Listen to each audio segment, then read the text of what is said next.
Hi guys and girls, I'm Obsidian Ant and welcome to No Man's Sky. This is the PC version, released just yesterday to much controversy. Unfortunately, a huge number of people have been having terrible problems getting this game running at an acceptable level. It's something that I hope we see get sorted out very soon, and to be perfectly honest, it's a bit of a sorry state of affairs for such a highly anticipated game. But for those of us that have managed to get it working, you can see that, in my opinion at least, it's an absolutely gorgeous looking game. Now, quite a few people in the comments section of the previous No Man's Sky video have asked me to do a comparison between the PC version and the PlayStation version, and whilst I want to wait for the PC version to settle down and be fixed before I do that, after all you will see I've got a few frame rate issues still in this video, I can say that for me at least, both versions are very nice games, but there are a couple of features on the PC that really do give it an edge.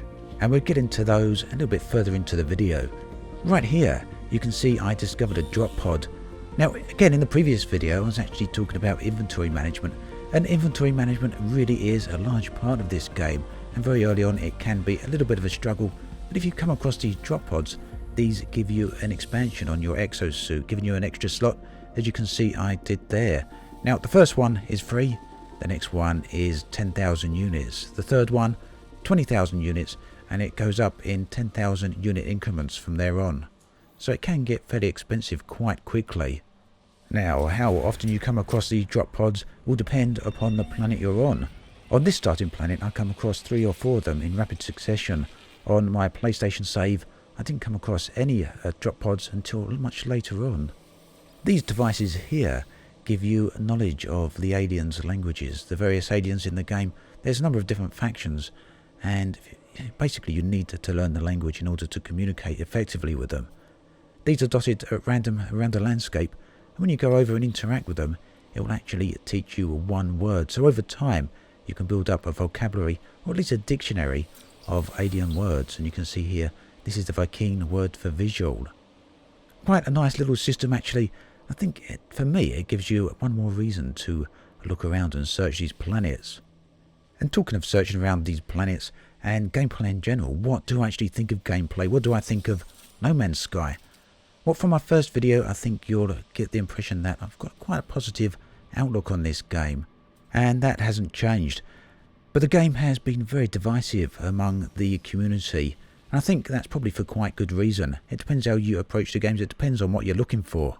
For those of you that have watched my Elite Dangerous videos, you'll know that I'm heavily into exploration, and I really do enjoy slow-paced games.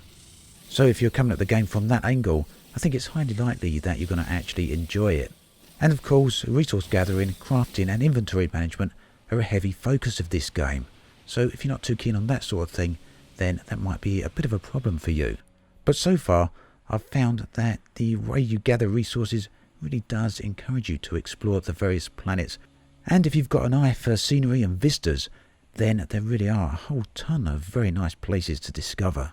But if you're looking for a fast-paced or a living dynamic world, then perhaps you're not going to find this quite so interesting, because it is a very wide open world with not a lot to do in between other than search and explore. A game then that's very laid back and not one to keep you on the edge of the seat by any means. As you explore around the planets, either on foot or via ship, various icons will appear on your screen. Now these all represent different locations. Quite often they're just question marks with a green circle, and as you approach them you'll discover things like this depot here. Now the silos there will contain various resources, and if you want you can destroy them and collect what they contain. Saving locations like this will mark this as a waypoint in your discovery list. One of the biggest flaws I've found in the game so far is that when you do mark those waypoints, if you leave the planet and then return back to the planet again, you actually can't return to the waypoint unless you're fortunate enough to actually land in the exact same location again. There's no way to actually select the waypoint and return to it. It's not a feature that the game offers. Basically, when you leave the planet, all the little icons that you've collected that mark places on your map will disappear. For me, I've found that the game actually has quite a rich lore. It's a universe full of mystery as well as extensive history. And all of this will reveal itself to you through the game's monoliths, through artifacts, through other sites of interest as you come across them. On occasion, these monoliths or these artifacts will try and communicate with you and give you a multiple choice selection of how to answer it or how to interact with it. And if you choose the right answer, you will get a reward of some type. Now, as I mentioned early on, how you start off in this game will dramatically be affected by the beginner planet you actually have. This planet I was on for a good 3 hours, and there was very good reason for that. I simply couldn't find the needed resources to repair my ship.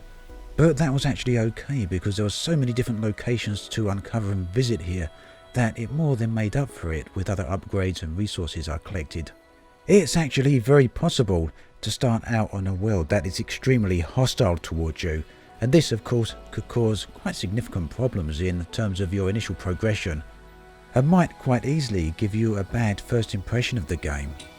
This here is a shelter of some type. You can find these dotted around the landscape. You can actually use beacons to locate them, or sometimes you just come across them in your travels. Now on the odd occasion they're completely empty, like this one was, but more often than not they're actually wide open, and within them you'll find tool upgrades and you may even find some resources if you're lucky. On the odd occasion there's aliens in places like this. I found these locations in various different states of disrepair. Sometimes they're just a bit trashed like this one, other times they've been overtaken by some type of hostile alien parasite. I even discovered a massive underwater base that had been completely abandoned and then flooded. As you can probably guess by now, much of the gameplay is actually planet based, and that really shouldn't be a surprise because much of the promotional material was all situated on planets, very little of it actually set in space.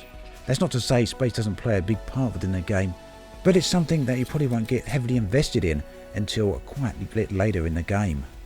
So would I call this a space game? Well, it depends on how you look at space. It's certainly not a spaceship game, but it is definitely a space game. It's a living, breathing sci-fi universe. And if you're anything like me and have been heavily into sci-fi, especially the great sci-fi novels from the 60s and 70s from the likes of Frank Herbert, Larry Niven and Isaac Asimov, then this is probably going to be very special for you. And indeed, the graphic style is indicative and reflective intentionally of the covers of those great novels. As you saw there, the transition from day to night can actually come quite fast, a little bit too sudden perhaps, but it makes the world look dramatically different. On some worlds, the arrival of night will cause you problems as it brings with it a drop in temperature. And that is just one of the many elements you'll be battling against, including radiation, extensive heat and even storms. Finally, when you do get in your ship and head on out into space, you'll be treated to a multi-hued, unusually coloured vista. There's no black backdrops of space here. And that may actually be a bit of a problem for some people. For others, they might find it in keeping with the style down on the planets. As you travel around, you'll find various sized fleets of ships. Mostly, at least that I've seen so far, they're quite friendly and leave you alone, but there are some hostile ships out here, including pirates, which will scan you and try and steal your cargo. Now, if you're in your starter ship like I am here, that will be quite a problem for you because combat is pretty difficult, almost impossible in this very weak ship, and it needs some significant upgrades or even changing for a completely different ship before you're going to be much of a threat to the other ships.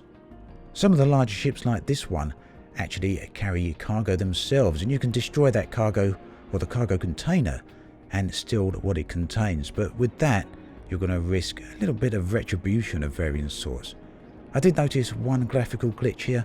As you pass close to the ships, some of the graphical elements do disappear, and it's actually possible to clip through portions of the ship, but these are little things that I'm sure will get fixed over time. So, talking of graphics, earlier on I mentioned the differences between the PlayStation 4 and the PC version. Now, naturally, the PC version has quite a few more options in terms of graphics. You can set the FOV much higher. I've set mine to 100 here, which is actually quite suitable to the ultra widescreen monitor I've got. The monitor's a 21:9 aspect ratio, and I'm playing at a resolution of 2560 by 1080. You can also choose your own frame rate cap. By default it's set to 30, but other options available are 60, 90 and 120. And there's one other feature which is unique to the PC version, which is absolutely game-changing if you like to take screenshots or video footage, and that is the ability to disable the HUD. Now, the UI in No Man's Sky is quite unique amongst other games because it really does like to photobomb you. You can have a completely empty screen because basically most of the UI elements will disappear if there's nothing interesting going on. And you'll set up a nice screenshot, press the screenshot key, and then immediately some sort of UI will pop up, just like that one did there, telling me I've got unredeemed items. So yeah, the game likes to photobomb you. But that's something that you can actually disable on the PC version. And to be honest, I don't see any reason why Hello Games can't introduce that into the PlayStation version with an update. So that there was this game's version of hyperspace, or whatever the game actually calls it. Come right near a station here, and as you saw in the previous video, when you get up close, the game takes over and will automatically dock you. So quite simplistic controls in terms of spaceship flight. And the same is true when you're down on the surface of planets. When you get to a location you just want to land on, you just press the X button or the square button and the ship will just land for you. Keeps things moving at a nice flow, but that may be a little bit disappointing for people who like more control over their ships. The interior of the stations here, you can see there's a number of docking pads. What happens, other ships will actually come and go. And when a ship lands there, you can actually make an offer to purchase the ship from the ship's captain.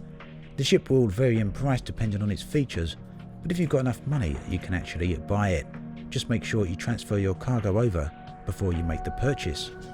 This here is, I guess, the station manager or the admin or whoever, Warrior Pom, and you can actually interact with these guys. You'll get various options in conversation, and again, quite often it will give you a multiple choice. If you choose the right thing, you'll get a reward. And over his shoulder there, you can see out the window into a real-time view of the space outside this station. Yet another area where this game is completely seamless. Space is completely filled with asteroids. The smaller ones here are fuel. You can just shoot them with your ship's weapons and they will allow you to refuel your ship, and that's quite essential because if you run out of fuel here in space, you're going to be cast adrift. So they've got around that by placing asteroids everywhere. Now when you come across the larger asteroids like this one, you will find that they have other types of elements. In this case, iridium, one of the more rare items, uncommon I believe, and that can be used for crafting, or you can actually go ahead and sell it. And you can actually make a lot of money from resources. If you sell gold or some of the more valuable stuff, you'll soon find yourself hitting 1 million units. So travelling around like this, you'll find resources of all types in the bigger asteroids, and you could quite often come across ships, or you may even get intercepted by pirates. And then anytime you want, you can go to one of these planets and then land on it. The one up ahead, and it's got a beacon on it of some type. And I haven't actually investigated that yet. It may be something important in terms of progression for me. Now on the PlayStation version, I'm quite a few systems into the game. I actually got the hyperdrive very early on, the drive that allows you to jump between systems, and I got that on the pre-order ship. On this version I didn't redeem my pre-order ship, which is why the game keeps on nagging me, but it means I'm going to have to craft the hyperdrive on my own, and that's something that as yet I still haven't done, but I'll be getting to that very, very soon. And I'll be back with some more No Man's Sky videos just as soon. As always, thanks for watching, and I'll catch you guys and girls next time.